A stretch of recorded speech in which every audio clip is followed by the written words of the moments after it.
ಯಾಕೆಂದರೆ ದ್ವಾರಕೀಶ್ ಅವ್ರ ನಿರ್ಮಾಣ ಅಂದರೆ ಭವ್ಯತೆ, ಅದ್ಧೂರಿ, ಶ್ರೀಮಂತಿಕೆ ಇರೋದೇ ದ್ವಾರಕೀಶ್ ಚಿತ್ರದ ಕ್ವಾಲಿಫಿಕೇಷನ್. ಅದಕ್ಕೆ ಎಷ್ಟು ಖರ್ಚಾದರೂ ಯೋಚನೆ ಇಲ್ಲ, ಮುಂದೆ ಎಷ್ಟು ಬರುತ್ತೋ ಬಿಡುತ್ತೋ ಅದ್ರ ಬಗ್ಗೆ ಯೋಚನೆ ಇಲ್ಲ. ಇವತ್ತೊಂದು ದಿವಸಕ್ಕೆ ಅದು ಮಾತ್ರ ಕ್ಲಾಸ್ ಆಗಿರಬೇಕು ಅಂತ. ಆ ಪೀಕೆ ಕತ್ತಲ್ಲಿ, ಅಮೆರಿಕನ್ ಕಾರ್ಡ್ ಕತ್ತಲ್ಲಿ ಒಂದು ಡಾಲರ್ ಥರ ಇರುತ್ತೆ. ಅದು ಹೋದ ತಕ್ಷಣ ಏನಾಗ್ಬಿಡುತ್ತೆ ಅಂದರೆ ಅದ್ರ ಪವರ್ ಎಲ್ಲ ಆ ಮಣಿಲಿರುತ್ತೆ. ಆ ಮಣಿ ಹೋಗ್ಬಿಟ್ಟಿದ್ರಿಂದ ಇವರು ಮಾಮೂಲಿಯಾಗಿ ಒಬ್ಬ ಮನುಷ್ಯ ಆಗ್ಬಿಡ್ತಾನೆ. ಏಲಿಯನ್ ಆಗಿದ್ದವನು ಮಾಮೂಲಿ ಮನುಷ್ಯನಾದ ಮೇಲೆ ಕಥೆ ಎಲ್ಲ ನಡೀತು ಪೀಕೆಗೆ. ಆಮೇಲೆ ಪುನಃ ಮಣಿ ಸಿಗುತ್ತೆ, ಅವನು ಏಲಿಯನ್ ಆದ. ಇಲ್ಲಿ ಹೋದ್ಮೇಲೆ ಪುನಃ ಇವಳು ಇದಾದ.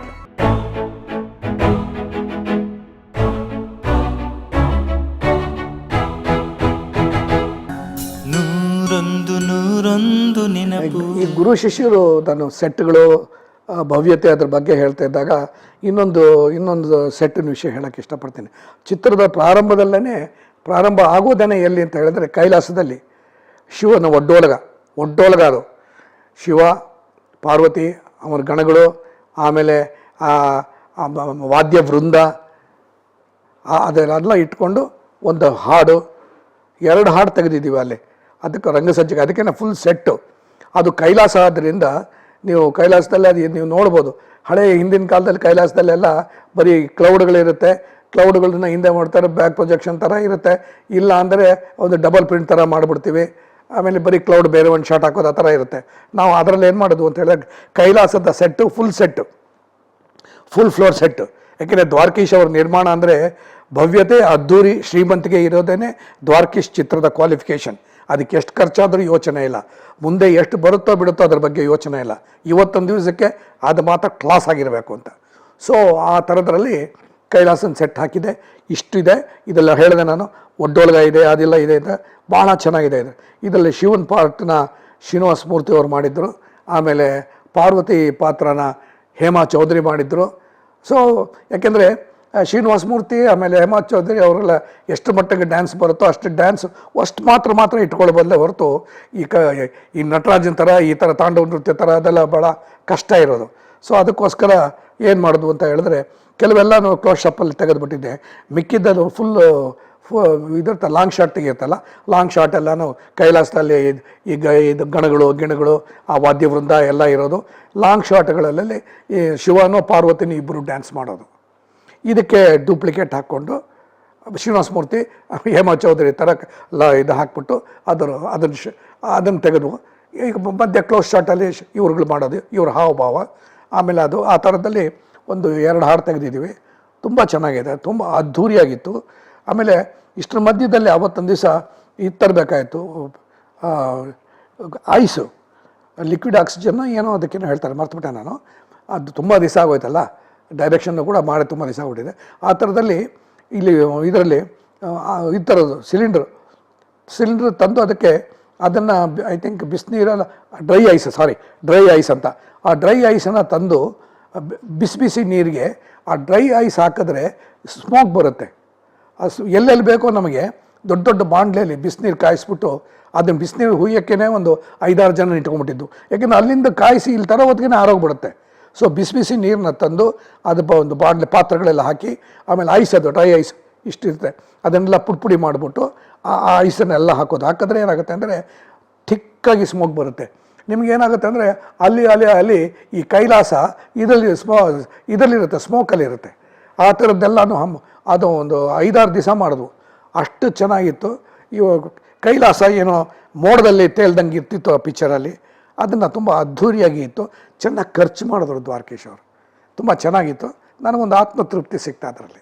ಪಿಕ್ಚರ್ ಬಿಗಿನಿಂಗು ಗ್ರ್ಯಾಂಡಾಗಿರೋದು. ಇಲ್ಲಿ ಮಂಜುಳನೂ ಕೂಡ ಒಂದು ಗಂಧರ್ವ ಕನ್ಯೆ, ಮಂಜುಳ ಕೂಡ ಒಂದು ಹಾಡು ಓಪನಿಂಗಲ್ಲಿ ಮಂಜುಳ ಅವರು ಹಾಡ್ತಾ ಇರ್ತಾರೆ. ಸೊ ಈ ಥರದ್ದು ಇಲ್ಲಿಂದ ಏನೋ ಇದಕ್ಕೆ ಬಂದು ಕೆಳಗಡೆ ಬಂದಾಗ, ಭೂಲೋಕಕ್ಕೆ ಬಂದಾಗ ಅವಳು ಬಾಡಿಗಾರ್ಡ್ಸ್ ಜೊತೆ ಬಂದಿರ್ತಾಳೆ, ಎಲ್ಲ ಗಂಧರ್ವ ಕನ್ಯರು ಬಂದಿದ್ದಾಗ ಏನಂತ ಹೇಳಿದ್ರೆ ಅವಳ ಕತ್ತಲ್ಲಿ ಇದಿರುತ್ತೆ, ಒಂದು ಮಣಿ ಇರುತ್ತೆ, ಮಣಿಸರ. ಆ ಮಣಿಸರನ ಯಾವಾಗಲೂ ಕತ್ತಲೇ ಇರಬೇಕು. ಕತ್ತಿಂದ ತೆಗೆದುಬಿಟ್ರೆ ಅವ್ರಿಗೆ ಇದು ಪವಿತ್ರತೆ ಹೊಟ್ಟೋಗ್ಬಿಡುತ್ತೆ. ಗಂಧರ್ವ ಕನ್ಯೆ ಅಲ್ಲಿರೋಳು ಶಿವಲೋಕ ಇಲ್ಲ, ಕೈಲಾಸದಲ್ಲಿ 2 ನೃತ್ಯ ಮಾಡಿಕೊಂಡು ಶಿವನಿಗೆ ಬೇಕಾದವಳು. ಸೊ ಎಲ್ಲರೂ ಏನಾಗ್ತಾರೆ, ಎಲ್ಲ ಭೂಲೋಕಕ್ಕೆ ಬರ್ತಾರೆ. ಭೂಲೋಕಕ್ಕೆ ಬಂದಾಗ ಅವ್ಳ ಫ್ರೆಂಡ್ಸ್ ಎಲ್ಲ ಬಂದಿರ್ತಾರೆ, ಅದು ನೋಡ್ತಾರೆ, ಕೊಳಗ ನೋಡ್ತಾರೆ, ತುಂಬ ಚೆನ್ನಾಗಿರುತ್ತೆ. ಅಲ್ಲೂ ಕೂಡ ದ್ವಾರಕೀಶ್ ಅವ್ರು ಮೆಚ್ಚಬೇಕು. ಒಂದು ದೊಡ್ಡ ಫಾಲ್ಸ್ ಇರುತ್ತೆ, ಕಂಟಿನ್ಯೂಸ್ ಸ್ಟುಡಿಯೋಲಿ ಔಟ್ಡೋರ್ ಸೆಟ್ಟಲ್ಲಿ ಫಾಲ್ಸ್ ಥರ ಬರೋ ಹಾಗೆ, ನೀರು ಬೀಳ್ತಾ ಇರೋ ಹಾಗೆ. ಆ ನೀರು ಬೀಳ್ತಾ ಇರಬೇಕಲ್ಲ, ನೀರು ಅಂತ ಮೋಟ್ರ್ ಹಾಕಿಸಿ ಆ ಮೋಟ್ರಿಂದ ನೀರು ಪಂಪ್ ಮಾಡಿ ಅಲ್ಲಿ ಮೇಲ್ಗಡೆ ಬರಬೇಕು, ನೀರು ಹರಿತಾ ಇರಬೇಕು. ನೀರು ಹರಿತಾ ಇರಬೇಕಲ್ಲ, ಅದಕ್ಕೋಸ್ಕರ ಡೈರೆಕ್ಟ್ ಏನು ಮಾಡೋದು ಅಂದರೆ ಥಿಕ್ ಪ್ಲಾಸ್ಟಿಕ್ ಶೀಟ್ನ ಆ ಜಾರೋ ಬಂಡೆ ಥರ ಇರುತ್ತಲ್ಲ, ಆ ಜಾರೋ ಬಂಡೆಯಲ್ಲಿ ಹಾಕ್ಬಿಟ್ಟು ಅದ್ರ ಮೇಲ್ಗಡೆ ನೀರು ಬಿಟ್ಟಾಗ ಏನಾಗುತ್ತೆ ಅಂದರೆ ಜಲಪಾತ ಥರ ಕಾಣಿಸುತ್ತೆ. ಇವತ್ತಿನ ದಿವಸ ಅದು ಭಾಳ ಮಜವಾಗಿದೆ ಅದು ಇದರಲ್ಲಿ. ಅದನ್ನೆಲ್ಲ ಮಾಡಿಸಿದ್ರು. ಅದಕ್ಕೆ ಮೋಟ್ರುಗಳೆಲ್ಲ ಬೇಕು, 2 ಮೋಟ್ರು 3 ಮೋಟ್ರು ನೀರು ಎತ್ತಬೇಕಲ್ಲ, ಅದು ನೀರು ಎತ್ತಲ್ಲಿ ಬಿಡಬೇಕು. ಸೊ ಆ ಥರದ್ರಲ್ಲಿ ಇವ್ರುಗಳು ಬರೋದು, ಆ ಕೊಳ ನೋಡೋದು, ಕೊಳ ನೋಡಿದ್ದಾನೆ ಕೊಳದಲ್ಲಿ ಈಜಬೇಕು ಅಂತ ಎಲ್ಲರೂ ಆಸೆ ಆಗಿ ಕನ್ಯಾಮಣಿಗಳೆಲ್ಲ ಅದ್ರಲ್ಲಿ ಇಳಿಯೋದು. ಇದರಲ್ಲಿ ಇವ್ರು ಏನು ಮಾಡ್ತಾರೆ ಅಂದರೆ, ಈ ಮೇಯ್ನ್ ಕ್ಯಾರೆಕ್ಟ್ರು ಈ ಮಂಜುಳಾ ಅವ್ರೇನು ಮಾಡ್ತಾರೆ, ಆ ದಿವ್ಯ ಮಣಿ ಇರುತ್ತಲ್ಲ, ದಿವ್ಯ ಮಣಿನ ತೆಗೆದಿದ್ದೇನೆ ಒಂದು ಮರಕ್ಕೆ ನೇತು ಹಾಕ್ಬಿಟ್ಟು ಇಲ್ಲಿ ಬಂದ್ಬಿಡ್ತಾಳೆ, ಕೆಳಗಡೆ ಬರ್ತಾಳೆ. ಕೆಳಗಡೆ ಬಂದಾಗ ಇವ್ರುಗಳು ಕೂಡ ಈ ಗುರುಗಳು ಇರ್ತಾರೆ, ಇನ್ನೂ ಶಿಷ್ಯಂತರಾಗಿರಲ್ಲ, ಈಗ ದೇವಗಣಗಳ ಥರನೇ, ಋಷಿಗಳ ಥರನೇ ಅವರುಗಳು ಕೂಡ ಬರ್ತಾರೆ. ಬಂದಾಗ ನೋಡಿದ ತಕ್ಷಣ, ಹೆಣ್ಣನ್ನು ನೋಡಿದ ತಕ್ಷಣ ಒಂದು ಚಾಂಪಲ್ಯ ಇದಾಗ್ಬಿಡುತ್ತೆ. ಅದಾದ ತಕ್ಷಣವೇ ನೋಡ್ತಾರೆ, ಆ ಹುಡುಗಿಯರೆಲ್ಲ ನೋಡ್ತಾರೆ. ಹಿಂದೆ ಹೇಳಿದ್ದೆ ನಾನು, ಹುಡುಗಿಯರನ್ನು ನೋಡಿದ ತಕ್ಷಣ ಇವ್ರಿಗೆ ಶಾಪ ಕೊಟ್ಬಿಡ್ತಾರೆ. ಶಾಪ ಕೊಟ್ಟು ಇವ್ರು ಹುಡುಗರೆಲ್ಲ ಏನು ಮಾಡ್ತಾರೆ ಅಂದರೆ, ಇದನ್ನು ಈ ಮಣಿ ಈ ಥರ ಇದೆಯಲ್ಲ, ಅದು ನೋಡ್ತಾರೆ, ನೋಡ್ತಾರೆ. ಬಟ್ ಅವ್ರಿಗೇನೋ ಎಫೆಕ್ಟ್ ಆಗೋದಿಲ್ಲ, ಏನಿಲ್ಲ. ಅಷ್ಟರಲ್ಲಿ ಏನಾಗುತ್ತೆ ಅಂದರೆ, ಒಂದು ಗಿಣಿ ಬರುತ್ತೆ. ಆ ಗಿಣಿ ಬಂದಿದ್ದಾನೆ ಈ ಹಾರನ್ನು ತೊಗೊಂಡೋಗ್ಬಿಡುತ್ತೆ. ತೊಗೊಂಡೋಗಿದ್ದಾನೆ ಅದು ಕೊನೆಗೆ ಏನಾಗುತ್ತೆ ಅಂದರೆ, ರಾಜನ ಕತ್ಕೊಟ್ಟೋಗ್ಬಿಡುತ್ತೆ. ಯಾವಾಗ ಇಲ್ಲಿ ಮಣಿ ಇರಲ್ವೋ, ಮೇಲ್ಗಡೆ ಬಂದಾಗ ಮಣಿ ಇರಲ್ಲ. ಮಣಿ ಇಲ್ಲದೇ ಇದ್ದಾಗಿಂದ ಏನಾಗುತ್ತೆ ಅಂದರೆ, ಅವ್ರಿಗೆ ಆ ದಿವ್ಯತೆ ಒಂದು ಇದಿರುತ್ತಲ್ಲ, ಒಂದು ಮಾಯಾಶಕ್ತಿ ಇರುತ್ತಲ್ಲ, ಅದು ಹೊಟ್ಟೋಗ್ಬಿಟ್ಟು ಏನು ಮಾಡ್ತಾರೆ, ಮಾಮೂಲಿಯಾಗಿ ಮನುಷ್ಯರ ಥರ ಆಗ್ಬಿಡ್ತಾರೆ.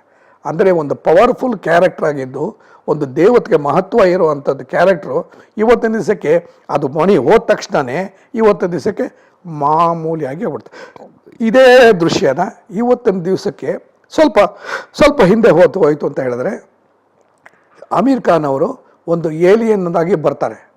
ಏಲಿಯನ್ ಆಗಿದ್ದು ಹೆಂಗೆ ನೀವು ನೋಡಿರ್ಬೋದು, PK ಅಂತ ಸಿನಿಮಾ, PKದಲ್ಲಿ ಅವರು ಏಲಿಯನ್ ಆಗಿರ್ತಾರೆ.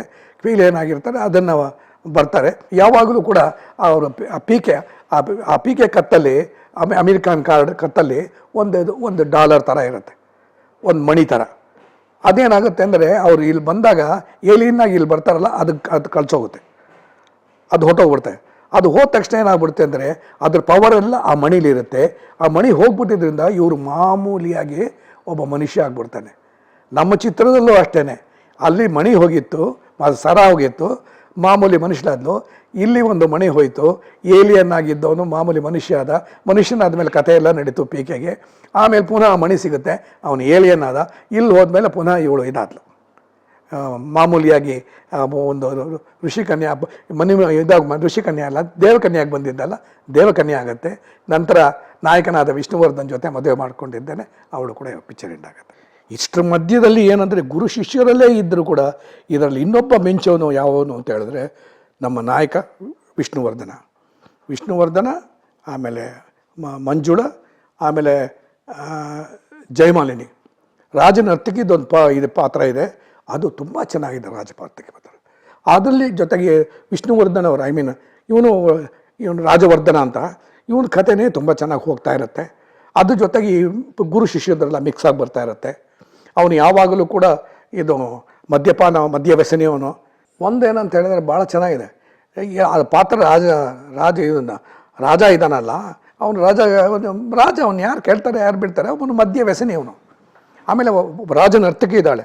ರಾಜನರ್ತಕಿ ದಿವಸ ನಮ್ಮ ದ್ವಾರಕೀಶ್ ಅವ್ರು ಏನು ಮಾಡಿದ್ರು ಅಂದರೆ, ಒಬ್ಬ ಡ್ಯಾನ್ಸರ್ ಇದ್ದರೆ ಚೆನ್ನಾಗಿರುತ್ತೆ ಅಂದ್ಬಿಟ್ಟಿದ್ದಾನೆ, ಒಬ್ಬರು ಡ್ಯಾನ್ಸರ್ನ ಹಾಕಿದ್ರು.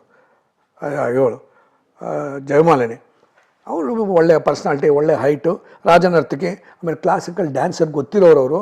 ನಾವೆಲ್ಲ ಕ್ಲಬ್ ಡ್ಯಾನ್ಸರ್ ಮಾತ್ರ ಗೊತ್ತು ಅಂತೆಲ್ಲ, ಕಾಲ್ಶೀಟ್ ಇದೆಲ್ಲ ಗೊತ್ತು, ಕ್ಲಾಸಿಕಲ್ ಡ್ಯಾನ್ಸರ್ ಎಲ್ಲ ಚೆನ್ನಾಗಿ ಗೊತ್ತು. ಆಮೇಲೆ ನಮ್ಮ ಮಂಜುಳಮ್ಮ ಅವರು ಕೂಡ ಡ್ಯಾನ್ಸ್ ಚೆನ್ನಾಗಿ ಗೊತ್ತು.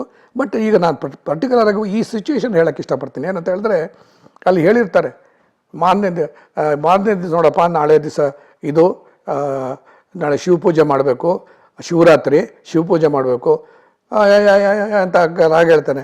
ನೋಡು ನೀ ರಾಜ ಇವ್ರು ಹೇಳ್ತಾರೆ ಪುರೋಹಿತರು, ನೀನು ಎಲ್ಲೇ ಇರು ಹೇಗೆ ಇರು, ಆದರೆ ಬೆಳಗ್ಗೆ ನೀನು ಬೆಳಗ್ಗೆ ಎದ್ದ ತಕ್ಷಣ ಶಿವಪೂಜೆ ಮಾತ್ರ ಮಾಡದೆ ಕುಡಿದು ನೀ ಶಿವಪೂಜೆ ಮಾಡಲೇಬೇಕು. ನೀ ಎಲ್ಲೇ ಇರು ಹೇಗೆ ಇರು ಅಂತ ಹೇಳ್ಬಿಡ್ತಾರೆ. ಅವನು ಏನು ಮಾಡ್ತಾನೆ, ಅವತ್ತೊಂದು ದಿವಸ ಹೋಗಿದ್ದಾನೆ ರಾಜನರ್ತಿಕೆ ಮನೆಯಲ್ಲಿ ಮದ್ಯಪಾನ ಕುಡ್ಕೊಂಡಿದ್ದಾನೆ, ಹಾಡ್ಕೊಂಡು ಇಟ್ಕೊಂಡು ಡ್ಯಾನ್ಸ್. ಅಲ್ಲೊಂದು ಸಿಚುವೇಶನ್ ತುಂಬ ಚೆನ್ನಾಗಿದೆ, ಹಾಡು ತುಂಬ ಚೆನ್ನಾಗಿದೆ. ಆಮೇಲೆ ಈ ಚಿತ್ರದಲ್ಲಿ ಯಾವುದು ಗುರು ಶಿಷ್ಯರಲ್ಲಿ ದ್ವಾರಕೀಶ್ ಆ್ಯಸ್ ಎ ನಿರ್ಮಾಪಕ ಕೈ ಮುಗಿಬೇಕು ಅಂತ ಹೇಳ್ತೀನಿ. ಯಾಕೆಂದರೆ ಏನು ಬೇಕು ಡೈರೆಕ್ಟ್ರ್ ಏನು ಬೇಕು ಅದನ್ನು ಕೊಡ್ತಾ ಇದ್ದ ಅವನು. ಒಂದು ರಾಜನ ದರ್ಬಾರ್ ಹಾಕೋದು, ರಾಜ ಸಿಂಹಾಸನಲ್ಲಿ ಕೂತಿರ್ತಾನೆ, ದೊಡ್ಡ ದರ್ಬಾರು. ಇದು ನಾವು ಕಂಠೀರವ ಸ್ಟುಡಿಯೋಲ್ಲೇ ಹಾಕಿದ್ದು ಸೆಟ್. ಇದು ದೊಡ್ಡ ಅರಮನೆಯಲ್ಲಿ ದರ್ಬಾರು. ಆಮೇಲೆ ದರ್ಬಾರಲ್ಲಿ ಈ ಕಡೆ ಕಾರಿಡಾರ್ಗಳಿರುತ್ತೆ, ಈ ಕಡೆ ಕಾರಿಡಾರ್ಗಳಿರುತ್ತೆ. ಆಮೇಲೆ ಈ ಕಡೆ ತಿರುಗಿದ್ರು ಹೋದರೆ ಒಂದು ಚೇಂಬರ್ ಥರ, ಒಂದು ಚೇಂಬರ್ ಅಂದರೆ ಒಂದು ದೊಡ್ಡ ಕೊಠಡಿ ರೂಮ್ ಥರ. ಆಮೇಲೆ ಯಾಕೆಂದರೆ ಅಷ್ಟು ದೊಡ್ಡದಾಗಬೇಕು ಅಂದರೆ ಫುಲ್ ಫ್ಲೋರ್ ಬೇಕು, ಯಾಕೆಂದರೆ ಅಲ್ಲಿ ಆ್ಯಕ್ಷನ್ಸ್ ಎಲ್ಲ ಬರುತ್ತೆ, ಕತ್ತಿ ವರ್ಷ ಎಲ್ಲ ಬರುತ್ತೆ. ಆ ಥರದ್ದಕ್ಕೆಲ್ಲ ಸೆಟ್ ಬೇಕು ಅಂತ ಕೇಳಿದ್ದೆ, ಆ ಸೆಟ್ ಹಾಕ್ಕೊಟ್ರು. ಆಮೇಲೆ ರಾಜನರ್ತಕಿಗೆ ಒಂದು ಮನೆ, ಯಾಕಂದರೆ ಅಲ್ಲಿ 2 ಹಾಡು ಬರುತ್ತೆ. ಆ ರಾಜನರ್ತಕಿ ಅದಕ್ಕೂ ಕೂಡ ಅದ್ಧೂರಿಯಾದ ಸೆಟ್ ಅಂತ ಹೇಳ್ತೀನಿ, ಅದನ್ನು ಹಾಕ್ಕೊಟ್ರು. ಆಮೇಲೆ ಇನ್ನೊಂದು ಗುರು ಶಿಷ್ಯರು ಅವ್ರ ಮನೆಯೇ ಒಂದು ದೊಡ್ಡ ಮನೆ, ಅದರಲ್ಲಿ ಕಂಬಗಳಿರುತ್ತೆ. ಆಮೇಲೆ ತುಂಬ ದೊಡ್ಡ ಜಾಗ ಬೇಕು. ಈ 9 ಜನನೂ ಈ ಮುಸುರಿ ಕೃಷ್ಣಮೂರ್ತಿನ ಅಟ್ಟಾಡ್ಸ್ಕೊಂಡು ಓಡಿದ್ರೆ ಒಂದು ಶಾಟಲ್ಲೇ ತೆಗೆದಿದ್ವಿ. ಎಷ್ಟು ಜನನೂ ಇವ್ರನ್ನು ಓಡಿಸ್ಕೊಂಡು ಹೋಗೋದು ಮಾಡ್ಕೊಂಡು ಹೋಗೋದು ಅದೆಲ್ಲ ತುಂಬ ಮಜವಾಗಿದೆ. ಸೊ ಇದಕ್ಕೆ ಸೆಟ್ ಬೇಕು ಅಂತ ಕೇಳಿದ್ದು. ಆಮೇಲೆ ಇದಲ್ಲದ ಮಧ್ಯದಲ್ಲಿ ಇನ್ನೊಂದು ಪಾತ್ರ ಇದೆ, ಅದು ಸುಂದರ ಕೃಷ್ಣ ಅರಸೋರ ಪಾತ್ರ. ಸುಂದರ ಕೃಷ್ಣ ಅರಸೋರು ಅವರು ಒಂಥರ ಒಂದು ಊರ ಗುಹೆ ಒಳಗಡೆ ಇದ್ದುಕೊಂಡು ಕುರಿ ಮೇಕೆ ಗೀಕೆ ಆ ಥರದ್ದೆಲ್ಲ ಸಾಕ್ಕೊಂಡಿರೋ ಅಂಥವನು, ಒಬ್ಬ ಹಳ್ಳಿಗೂಡಲ್ಲಿ ದೊಡ್ಡ ಕೇಡಿ ರೌಡಿ ಥರ ಇರೋದು ಅವನು. ಸೊ ಅವನ ಪಾತ್ರನೂ ತುಂಬ ಚೆನ್ನಾಗಿದೆ. ಇನ್ನೊಂದು ಬರುತ್ತೆ ಅದರಲ್ಲಿ, ತೂಗುದೀಪ ಶ್ರೀನಿವಾಸ್ ಬರ್ತಾರೆ, ಕೆಟ್ಟ ಮಂತ್ರಿ. ಆ ಮಂತ್ರಿಗೂ ರಾಜನರ್ತಿಗೆಗೂ ಅಡ್ಜಸ್ಟ್ಮೆಂಟು. ಸೊ ಈ ಥರದ ಕತೆ ಆ ಟ್ರ್ಯಾಕು ಒಂದರು ಅದು ಎಲ್ಲ ವಿಷ್ಣುವರ್ಧನಿಗೆ ಸೇರುತ್ತೆ. ಇದರಲ್ಲಿ ವಿಷ್ಣುವರ್ಧನ್ ಇನ್ನೊಂದು ಪಾತ್ರದಲ್ಲಿ ಭಾಳ ಚೆನ್ನಾಗಿ ಮಾಡಿದ್ದಾರೆ. ಇದನ್ನು ಕಥೆಯಲ್ಲಿ ಹೆಂಗಂಗೆ ಬರುತ್ತೆ, ಇಲ್ಲಿ ಮಂಜುಳನ್ನು ಇವನು ಕಿಡ್ನ್ಯಾಪ್ ಮಾಡಿಬಿಟ್ಟಿರ್ತಾನೆ ಸುಂದರ ಕೃಷ್ಣ. ಸೊ ಆವಾಗ ಹುಡ್ಕೊಂಡು ಬರ್ತಾರೆ, ಎಲ್ಲಿ ಅಂತ ಗೊತ್ತಾಗೋದಿಲ್ಲ. ಆವಾಗ ಇವನು ಮಹಾರಾಜ ಯಾವ ಡ್ರೆಸ್ಸಲ್ಲಿ ಬರ್ತಾನೆ ಅಂದರೆ ಒಬ್ಬ ಬ್ರಾಹ್ಮಣ, ಒಬ್ಬ ಪುರೋಹಿತ ಅಂತಾರೆ ಡ್ರೆಸ್ಸಲ್ಲಿ ಬರ್ತಾನೆ. ತುಂಬ ಚೆನ್ನಾಗಿ ಮಾಡಿದ್ದಾರೆ ವಿಷ್ಣುವರ್ಧನ್ ಅವರು. ಕಚ್ಚೆ ಪಂಚೆ ಇದೆಲ್ಲ ಹಾಕ್ಕೊಂಬಿಟ್ಟು ಎತ್ಗಡೆ ಹಾಕ್ಕೊಂಡು ವಿಗ್ಗು ಹಾಕ್ಕೊಂಡು ಬರೋದು. ಎಲ್ಲಿರ್ತಾಳೋ ಇವಳು ಎಲ್ಲಿರ್ತಾಳೋ ಅಲ್ಲಿಗೆ ಬಂದು ಅವ್ರಿಗೆ ಮದುವೆ ಮಾಡಿಸೋ ಥರದ್ದು ಬಂದು ಅಲ್ಲೇ ಫೈಟಿಂಗು. ಸೊ ಇದೆಲ್ಲ ಕೂಡ ಈ ರಂಗಸಜ್ಜಿಕೆ ಇದೆಯಲ್ಲ, ಸೆಟ್ಗಳು ಕೊಟ್ಟಿದ್ದಾರಲ್ಲ, ಆ ಸೆಟ್ಗಳನ್ನ ಅಷ್ಟು ಚೆನ್ನಾಗಿ ಅವತ್ತೊಂದು ದಿವಸಕ್ಕೆಲ್ಲ ಐ ಥಿಂಕ್ ಕೊಟ್ಟವರು ಓನ್ಲಿ ಕನ್ನಡ ಚಿತ್ರರಂಗಕ್ಕೆ, ಓನ್ಲಿ ದ್ವಾರಕೀಶ್ ಅಂತ ಹೇಳಿದ್ರೆ ತಪ್ಪಾಗಲ್ಲ. ಅದು ಎಸ್ಪೆಷಲಿ ಈ ಚಿತ್ರ ನೋಡಿದವರು ನಾನು ಹೇಳಿದ ಮಾತಿಗೆ ಒಪ್ಕೊಂಡೇ ಒಪ್ಕೋತಾರೆ. ಅಷ್ಟು ಚೆನ್ನಾಗಿತ್ತು ರಂಗಸಜ್ಜಿಕೆ. ಆಮೇಲೆ ಬೇಕಾದದಕ್ಕೆ ಫರ್ನಿಚರ್ಗಳು ಕೆಲವೆಲ್ಲ ಕೆಲವೆಲ್ಲ ಮದ್ರಾಸಿಂದ ತರಿಸಿದ್ರು. ಎಲ್ಲನೂ ತುಂಬ ಚೆನ್ನಾಗಿರೋದು. ಕಾಸ್ಟ್ಯೂಮ್ಸು ಎಲ್ಲನೂ ಎಷ್ಟು ಚೆನ್ನಾಗಿತ್ತು ಅಂದರೆ ಆ ಚಿತ್ರ ಅದ್ಧೂರಿಯಾಗಿ ಹೋಗೋದಕ್ಕೆ ಕಾರಣ ಏನಂದರೆ ಈ ಪ್ರೊಡ್ಯೂಸರ್ ಎಲ್ಲದೂ ವಿಭಾಗದಲ್ಲೂ ಕೂಡ ಒಬ್ಬ ನಿರ್ದೇಶಕನಿಗೆ ಏನು ಬೇಕೋ ಅದೆಲ್ಲ ಕೊಟ್ಟಿದ್ದರಿಂದನೇ ಅದು ಒಂದು ಗುರು ಶಿಷ್ಯರು ಇದೆಯಲ್ಲ ಒಂದು ಭವ್ಯವಾದ ರಂಗಸಜ್ಜಿಕೆಯಿಂದ ಕೂಡಿದ ಚಿತ್ರವಾಯಿತು ಅಂತ ಹೇಳಕ್ಕೆ ಬರ್ತೀನಿ. ಅಷ್ಟು ಚೆನ್ನಾಗಿದೆ ಚಿತ್ರ.